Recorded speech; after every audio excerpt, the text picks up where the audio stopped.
നാളെ ഒരു ഇൻ്റർവ്യൂ ഉണ്ട് ഗൈസ്. ഞാൻ അതിനു വേണ്ടി രാവിലെ മുതലേ കഷ്ടപ്പെട്ട് പഠിച്ചുകൊണ്ടിരിക്കുകയാണ്. ഉണ്ടല്ലേ ഒരു കാര്യം പറഞ്ഞിട്ട് രാവിലെ മുതലേ കഷ്ടപ്പെട്ട് പഠിച്ചുകൊണ്ടിരിക്കുകയാണ്. എനിക്കൊരു പണി അച്ഛമ്മ എടുക്കണ്ട പറഞ്ഞ് എല്ലാ പണിയും അച്ഛമ്മയും അമ്മയെല്ലാം കൂടി എടുത്തു. വെറും ഒരൊറ്റ പണിയേ ഉണ്ടായിരുന്നുള്ളൂ. വൈകുന്നേരം ഞാനിങ്ങനെ പഠിത്തമൊക്കെ കഴിഞ്ഞ് കുറച്ച് ഉറങ്ങി റിലാക്സ് ആയപ്പോൾ എന്നോട് അച്ഛമ്മ പറഞ്ഞ് കുറച്ച് പാല് തിളപ്പിക്കണേ അവിടെയുണ്ട് എന്ന് പറഞ്ഞു.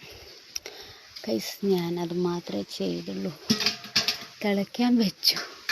ഒരു അരമണിക്കൂർ കഴിഞ്ഞപ്പോൾ പെട്ടന്നൊരൊച്ച കേട്ടു. ചെന്ന് നോക്കുമ്പോഴാണ് ഗൈസ് ഞാൻ ആ കാര്യം ഓർമ്മ വന്നത്. ഇനി നാളെ വരെ എടുക്കാനുള്ള പണി എനിക്ക് അതിൽ നിന്നും ഞാൻ തന്നെ ഉണ്ടാക്കി വെച്ചിട്ടുണ്ട്. നമുക്ക് അമ്മേൻ്റെ റിയാക്ഷൻ എന്താ പറയുക. അമ്മ നമുക്ക് ഞാൻ ഒരു കാര്യം കാണിച്ചു തരാം. നിങ്ങളെ റിയാക്ഷൻ ആ പാത്രം ഒന്ന് എടുത്ത് നോക്ക്. പാല് വെച്ച് ഞാൻ തുറന്നു നോക്കുമ്പോൾ പാല് കരിഞ്ഞിട്ട്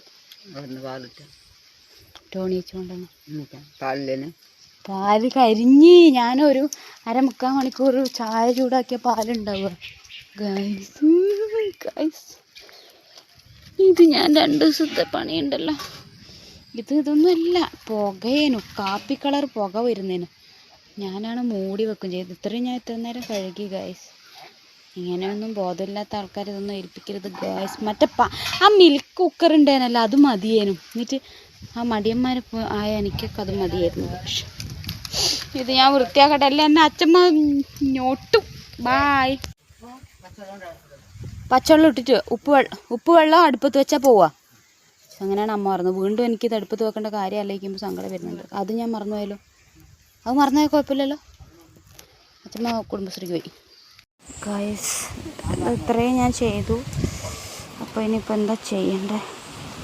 നല്ല തെറി കിട്ടും ഗൈസ്. ഇതുണ്ടോ എനിക്ക് ആലോചിക്കാൻ വയ്യ. എന്തൊരു മറവിയാ ഗൈസ്. ഇനിയിപ്പം നമുക്ക് എന്ത് ചെയ്യാന്നറിയോ, ഞാനതാണ് കുറേ കാര്യങ്ങൾ മനസ്സിലിങ്ങനെ ടെൻഷൻ ഉണ്ടെങ്കിൽ ഞാൻ ചെയ്യുന്നതൊക്കെ എനിക്ക് മറവിയും പൊട്ടത്തരൊക്കെ സംഭവിക്കും. ഇനി ഇത് നമുക്ക് കുറച്ച് അമ്മ പറഞ്ഞ പോലെ കുറച്ച് വെള്ളം ഒഴിച്ചിട്ട് ഉപ്പിട്ടിട്ട് ചൂടാക്കി നോക്കാം. ഇനി അതും കൂടി ഞാൻ മറന്നു പോവോ? ഈ തിളപ്പിച്ചപ്പോൾ പ്രത്യക്ഷത്തിൽ എനിക്ക് വലിയ മാറ്റം തോന്നില്ല. വയസ്സ് ഇനിയിപ്പോൾ ഇതൊന്നും മാറ്റം കാണുന്നില്ല. ഞാൻ തേച്ച് വരച്ച് കേട്ടെ ഗായ്സ്. ഞാൻ അമ്മേൻ്റെ ഒരു വാക്ക് കേട്ടിട്ട് സമയം കളയും. ഞാൻ ആയുധം വെച്ച് കീഴടങ്ങുന്നു ഗായ്സ്. എനിക്ക് ഇത്രയേ പറ്റുന്നുള്ളൂ. ഇത്രയെങ്കിലും പറ്റി ശരിക്കും. ഗായ്സ് ഇതൊക്കെ വൃത്തിയായി.